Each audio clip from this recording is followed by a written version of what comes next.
केंद्रीय narcotics bureau Neemuch के नशीली दवाओं के खिलाफ कार्यवाही जारी रखते हुए उत्तर पूर्व भारत से राजस्थान तक अवैध अफीम की तस्करी में शामिल अंतर्राज्यीय ड्रग कार्टेल का भंडाफोड़ किया है। विशेष खुफिया जानकारी मिलने के बाद कि राजस्थान के ड्रग तस्कर उत्तर पूर्वी राज्यों से राजस्थान में भारी मात्रा में अवैध अफीम की तस्करी के लिए विशेष रूप से निर्मित कैविटी वाले ट्रॉलर ट्रकों का उपयोग कर रहे हैं।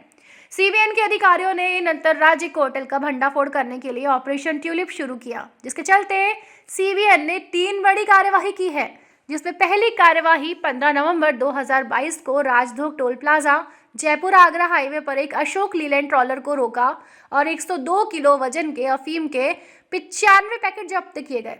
इस कार्यवाही के दौरान नशीले पदार्थों के तस्करों ने ट्रक को सरकारी वाहन से टकराकर भागने की कोशिश की।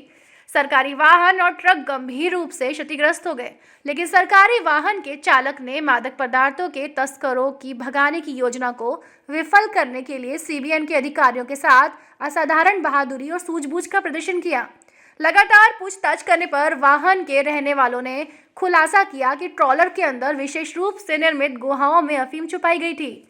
सीबीएन कार्यालय पहुंचने के बाद अशोक लेलैंड ट्रक की पूरी तरह से तलाशी ली गई और ट्रॉलर के अंदर विशेष रूप से निर्मित गुहाओं में से अफीम के कुल 95 पैकेट बरामद किए गए। दूसरी कार्यवाही 20 नवंबर 2022 को बाराबंकी यूपी के पास एक टोल टैक्स पर एक टाटा ट्रॉलर को रोकने की कोशिश की गई, जिसके दौरान ट्रक के चालक ने अपने वाहन को टोल प्लाजा के बैरिकेड से टकरा दिया। वाहन को सीबीएन कार्यालय लाया गया और अच्छी तरह से तलाशी ली गई और 135 किलो वजन के अफीम के 133 पैकेट बरामद और जब्त किए गए। इन पैकेटों का पिछले टायरों के बीच ट्रॉलर के नीचे बनी एक विशेष गुहा में छुपाया गया था।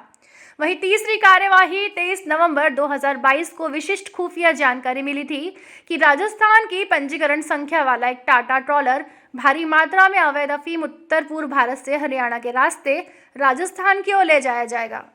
सीबीएन अधिकारियों द्वारा अनुमानित मार्ग पर निगरानी बढ़ा दी गई थी। इसके बाद संदिग्ध ट्रॉलर ट्रक की पहचान की गई और उसे हिसार के पास स्थित एक टोल प्लाजा पर रोका गया। चूंकि सुरक्षा और संरक्षा मुद्दों के कारण राजमार्ग पर वाहन की तलाशी लेना संभव नहीं था, इसलिए इसे सीबीएन कार्यालय लाया गया। वाहन की पूरी तरह से तलाशी ली गई और ट्रॉलर के सामने के हिस्से के नीचे एक विशेष रूप से निर्मित गुहा से 33 किलो वजनी अफीम के 34 पैकेट बरामद किए गए। बरामद अवैध अफीम के साथ वाहनों को एनडीपीएस अधिनियम 1985 के प्रावधानों के तहत जब्त किया गया है और इस अभियान में अब तक 6 व्यक्तियों को गिरफ्तार भी किया गया है।